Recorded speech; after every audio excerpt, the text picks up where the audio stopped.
Breaking news from around your world on this Tuesday, May 28th, 2019. I'm Larry Rice. A swarm of apparent tornadoes tore across Indiana and Ohio overnight, smashing homes and blowing out windows. At least one person was killed and dozens were injured.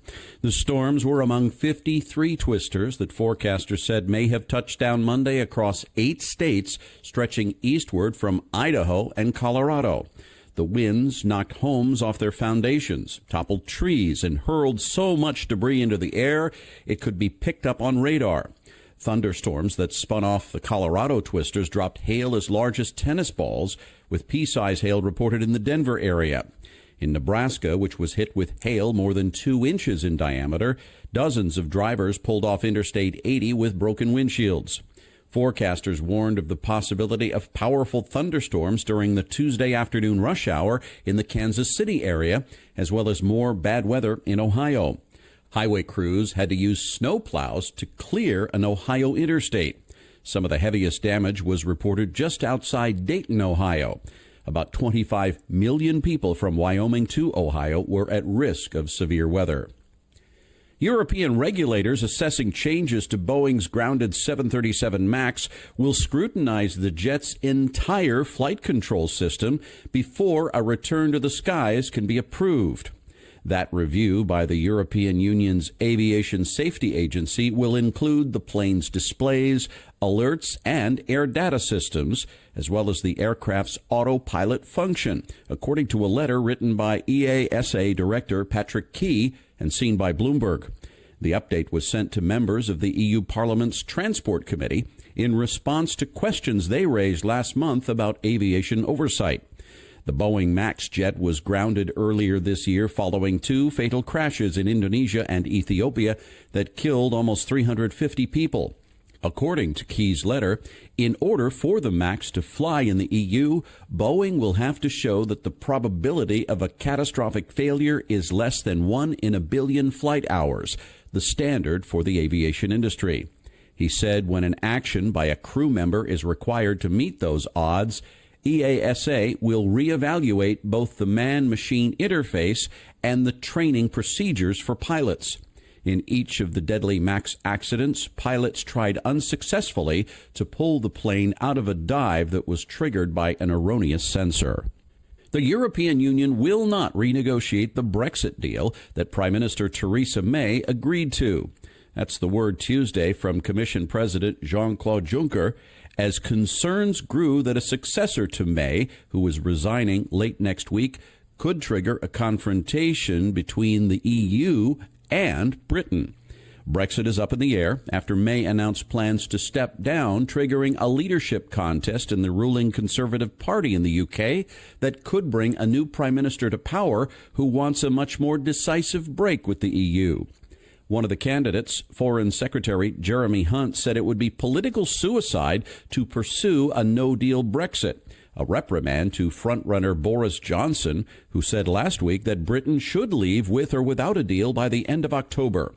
Hunt, who voted to stay in the EU in the 2016 referendum but now accepts Brexit, said he would try for a new agreement that would take Britain out of the EU customs union while respecting legitimate concerns around the Irish border.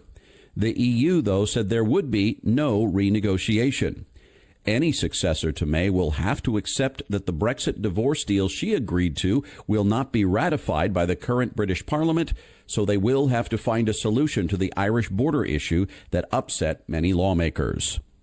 Canada started the process of ratifying the new North American trade agreement Monday, with Foreign Minister Chrystia Freeland presenting a Ways and Means motion in the House of Commons to open the formal presentation of the bill.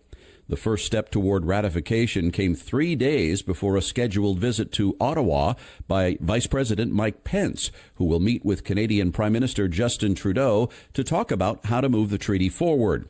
The Trump administration agreed this month to lift tariffs on steel and aluminum imports from Canada and Mexico, eliminating one key obstacle to winning approval of the trilateral deal to replace the North American Free Trade Agreement. After more than a decade of rapid growth, Chinese travel to the United States is falling. Travel from China to the U.S. fell 5.7% in 2018 to 2.9 million visitors, according to the National Travel and Tourism Office, which collects data from U.S. customs forms. It was the first time since 2003 that Chinese travel to the U.S. slipped from the prior year. Economic uncertainty in China has travelers at the lower end of the market vacationing closer to home, according to the Chinese Outbound Tourism Research Institute, which found that 56% of travelers leaving China in the last 3 months of 2018 went to Hong Kong, Macau, or Taiwan, compared with 50% in 2017.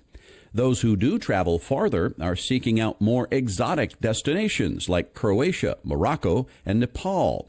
That trend has cities, malls, and other tourist spots scrambling to turn it around.